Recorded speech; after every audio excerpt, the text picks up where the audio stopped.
All right, party peoples of the interwebs, I went through the 2 hours of torture, so you don't have to. Here are the highlights.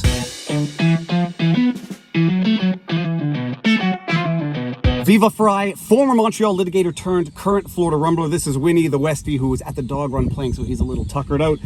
Okay, I did a Twitter space last night, or an X formerly known as Twitter space last night, with a group of scientists, PhDs, doctors, experts, to discuss COVID, the vaccine, all that stuff in general. I was invited by a man or a Twitter handle known as _truther, which is a very ironic name given the propensity of this individual to simply refuse to answer straightforward questions. One of the highlights will get there. Other people who attended this Twitter space involved an individual who I think unequivocally is the most toxic, disgusting human on Twitter. Ian Copeland, whatever his handle is, I'll flash it and read his bio so you can all bask in the glory of this man. A man who I believe would be diagnosed clinically as having narcissistic personality disorder. He joined in. You have asked a question, then you have to shut the fuck up long enough to receive the answer. Ian, if you think I'm going to put up with your verbal abuse... Blah, blah, blah, blah, blah, blah, blah. There was another scientist named... you'll see them in their bios. I don't know what their names are. They were the most pompous, arrogant, condescending, smug group of people I have ever had the displeasure of intercoursing with. Sounds gross. For 2 hours. I don't expect everybody to go watch the Twitter space, but I'll link it below so that you can if you so choose. I just put together 4 of the highlights to illustrate the fact that even a lowly lawyer with no scientific training for whatever the heck that means or whatever the heck that's worth, a lowly lawyer who can ask the right questions can reveal the utter hypocrisy of a group of people purporting to be scientific experts. If you have never seen one of the Twitter spaces hosted by this group of people, these are people who cannot be challenged on their own thoughts, on their own principles, on their own logic, and I kind of knew this. Also, getting into a debate on Twitter, I had a broad idea of what I wanted to discuss, get concessions on that upon which we could agree, which we did, and I'll get there. My strategy, which I employed, was to say, I'll take for granted your arguments, and I'll argue them on the merits of those arguments, assuming what you're telling me is true, and wait until you see how that worked out. The Twitter space started off productive as far as I was concerned. We got to some consensus that Fauci either lied or at the very least was wrong. Albert Bourla misstated or at the very least loosely described the 100% efficacy in the South Africa study. The media got things wrong. Experts got things wrong. But as would be seen in the context of this space, all of these experts, PhDs, well, they could be trusted, their data was accurate, etc., etc. So we did make some headway in the beginning part of this where we did agree. We did, at the very least, come to the concessions that Fauci was wrong or lied. Depends on how you want to see it. That the media got it wrong or lied. That they were wrong in saying that the jab would prevent transmission or protect you. It's as clear as black and white. I have that highlight. If you're vaccinated, you don't have a risk. And that's the reason why we say it's as simple as black and white. You're vaccinated, you're safe. You're unvaccinated, you're at risk. Simple as that. That they were wrong in denying that the jab could produce certain adverse events like myocarditis or interfere with women's menstrual cycles. We agreed on that. And at one point in the debate, the real truther and Ian Copeland came up with a study in their own admission, their own study, that the risks of myocarditis for a very specific age bracket were something like 1 in 10,000 per 2 doses. That was their own study that they dropped the link in that Twitter space and they thought they won the argument. Oh, right. For a certain demographic, the risks of myocarditis is 1 in 10,000 after the second jab. And I said, okay, I will grant you that. I will agree for the sake of argument that that statistic is accurate. What rate of adverse event is too high for you, the real truther? Please just answer me that simple question. And then we had 90 seconds of this. So far, we actually agree. Okay. Fauci lied or got it wrong. The media lied or got it wrong. They weren't distinguishing between hospitalized with versus hospitalized from COVID. The jab causes myocarditis at extremely high rates among a certain age demographic. No, they're not extremely high. They're not extremely high age. Okay, this is what we just. What would be extremely high for you? What frequency of adverse event would be? What would be where's your science that shows it's causing myocarditis at extremely high rates? Well, you disagreed on the high rate. I'm asking you, what would be a high rate for you? I mean, I'm not a scientist, but I'm not going to do you want me to show you the studies on myocarditis? Are we going to go through every study right now? Do you not appreciate your inability or unwillingness to answer pretty straightforward questions? I can tell you with 100% surety that it does not cause myocarditis at high rates. Okay. You haven't defined what a high rate is yet. That was the question. You're the one that said it. You made the claim. You have to back it up. You And said you it causes at disagreed. high rates. You're right. I made the statement. You disagreed. And now I'm asking you, what would be a I'm high asking rate you to for back up your claim. That's what you have to do. 5,000. I consider 1 in 5,000 to be exceedingly high. Okay. I want to wind down me and you because it sounds like we're not getting like to the place. Yeah, but it's amazing. You want wind it down, wind it down. Don't answer the straightforward question. What is a high rate of adverse event for you?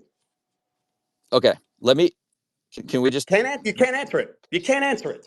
The vaccine does not cause myocarditis at a high rate. You can't answer a simple, bloody question, the real truther. How do you dare call yourself the real truther? Furthermore, as relates to their statistic, their admitted statistic, the one that they think works in their favor of a risk of myocarditis in 1 in 10,000 after the second booster of a certain age demographic, I basically asked them some very simple math. 1 in 10,000, how many young people are there in the United States of America? People under the age of 18, knowing that not all of them will be in that demographic, but just for the purposes of discussion, how many people under 18 are there in America? The answer is about 74 million. I was like, all right, do you want to do the math on what myocarditis in 1 in 10,000 people would total in a population of give or take 70 some odd million? And just to steelman the argument, not everyone in the 18 and under 73 million would be within that demographic of 1 in 10,000, but just do some basic math. If you're in the orders of tens of millions of people within that bracket, what number does 1 in 10,000 come out to be? The silence on that question was deafening, and the inability of the so-called experts to do 1 in 10,000 of 73 million, which comes to 7,300, the inability of those so-called experts to do that math in real time, I'm sure it's indicative of their area of expertise. How many people under 18 died from COVID in the States? Do you know? Is your entire thing about coming here 15, today to just talk about... Okay, so you're just talking about 12 to 17-year-olds. This whole space is just going to be focused on 12 to 17-year-olds and COVID and the vaccine? This whole space is going to be dedicated to where the egregious risks are of this shot. Yeah. So you're saying that the risks are only 12 to 17-year-olds, that is what you call a straw man oversimplification. That's not what I said. What I'm doing right now is I'm focusing on the most egregious risks. How many under 18 died from COVID? Do you know? 1,642 as of June 2023. Drew, do you know how? I mean, and now that is attributed in a time frame when they were not distinguishing between died with versus died from. They were. No, that's died from. Well, it can't be died from. We always distinguish that. Your last claim was that we didn't do that for hospitalizations, and then you folded that into deaths. You're damn right I did. Yeah, so that's wrong. Oh, okay. So we fill out the death certificates. I can post the document guidance by the FDA that says that you only mark COVID-19 down on the death certificate if it is the underlying cause of death. Really?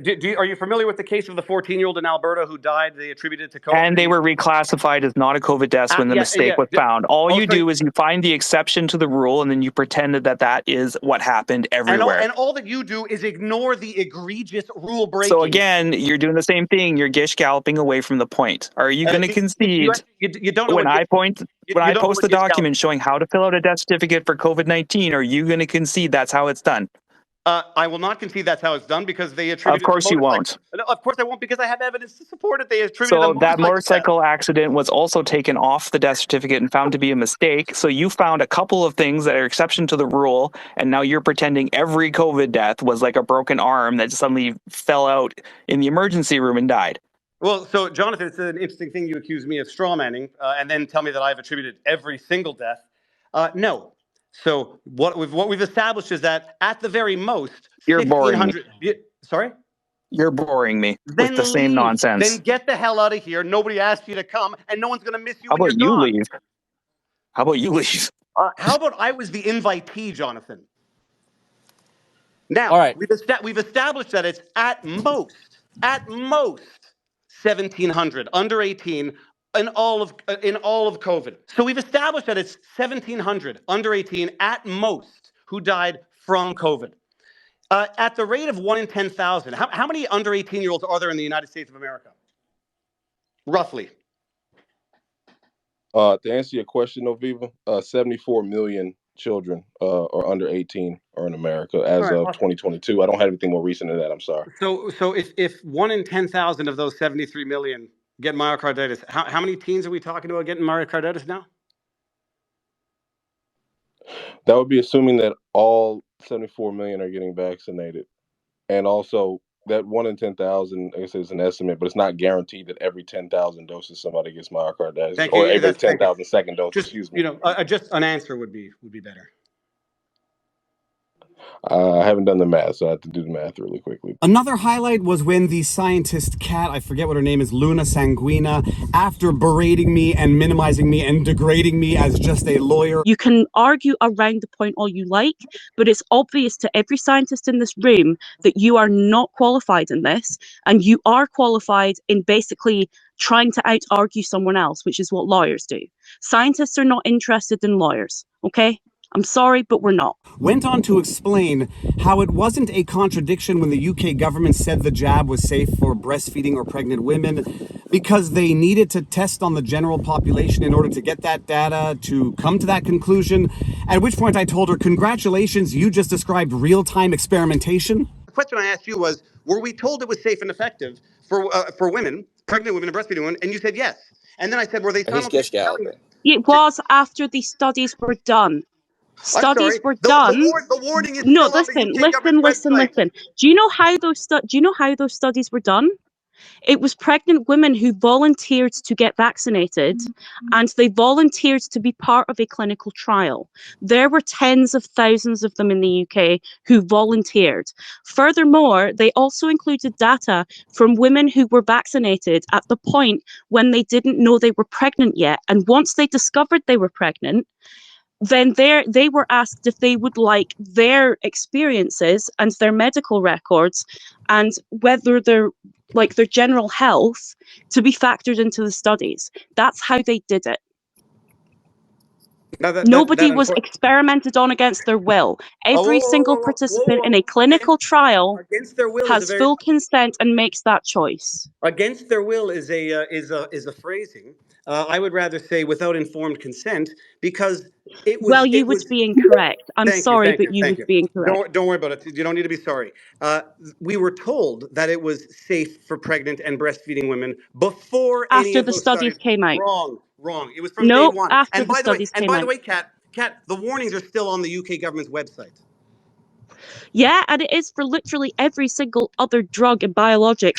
Now, sorry if some of these clips are long. I don't want to be accused of taking things out of context. I said to that scientist, Luna Sanguine, whatever her name is, not only did she just describe real-time experimentation, but if you go to the UK government's website, as of today, updated as of December 2023, they still issue the warning that the jab is not to be recommended for pregnant or breastfeeding women due to an absence of data. So the UK government apparently is saying both A and not A at the same time, and this doesn't seem to raise any red flags in the minds of the so-called experts. And at the end of our 2-hour discussion, I asked the pretty obvious question to the group of people who were pushing the safety and efficacy of the jab and all of its boosters. I said, all right, it's so safe, it's so effective, everybody should do it. 1 in 10,000 risk of myocarditis for a certain age bracket. No biggie, let's move on. By the way, what number shot are you all up to? And what ensued was not just 2 minutes of the most insane, embarrassing question dodging. The real truther said that he's had 0. Now, there's some disagreement. I'll steelman it for him. He said he had 0. He claims today that he was saying 0 boosters, but he's had 2 shots. Doesn't make a difference to me. My question was, how many shots have you had? He said 0. Doesn't matter. I will grant that he's had 2 shots and 0 boosters. Why has he had 0 boosters? Because according to the real_truther, he got a natural booster known as COVID. So now he seems to be confirming that infection is actually replacing a boost.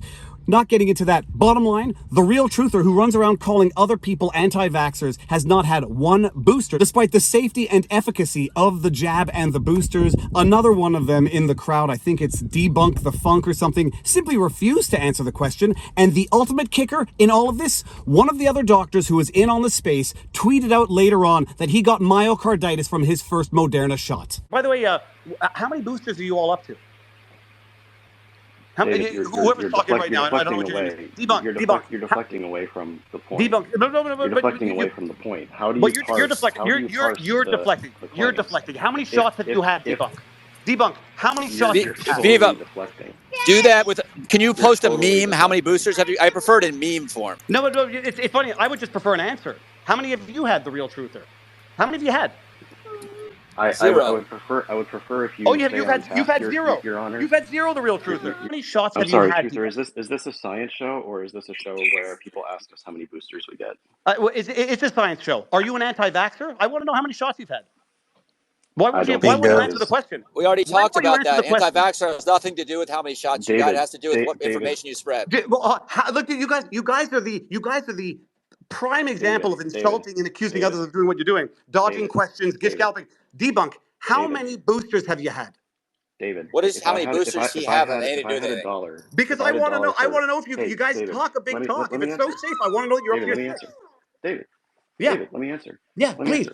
Please, Debunk, go. If I had a dollar for every time an anti-vaxxer asked me how many boosters I had, I would have as much money as you think I have. If I was the shill you think I am. Because I didn't call you a shill. But I didn't call you a shill, and I don't give a shit what other people ask let you. me finish. Debunk. That's Let me not an finish. answer. Let How me many? finish. Okay. Let me finish. Let me finish. I don't answer that question because it is useless, and I think it's entertaining when people deflect from the conversation.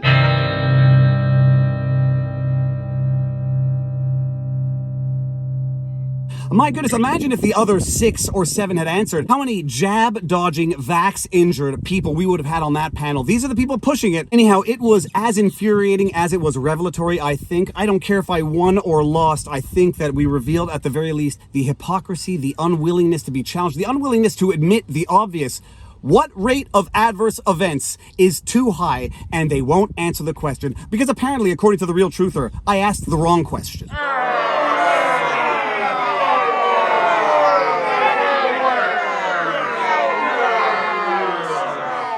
That is it. The sun is setting. It's beautiful. Another day is coming to an end. If you like what I do, you know what to do. Like, share, subscribe, hit the notification bell, drop a comment in the comment section below. Go to vivabarneslaw.locals.com if you want to support us there. VivaFrei.com if you want to buy some merch. Viva Frei on Twitter. Viva Frei on Rumble. More importantly, talk to other people. Get to know what other people think, and you'll know where you disagree, and you'll know who are good faith actors and who are bad faith actors. And with that said, now you know your vlog. Peace out, peeps. Booyah! A lie told often enough becomes the truth. Vladimir Lenin.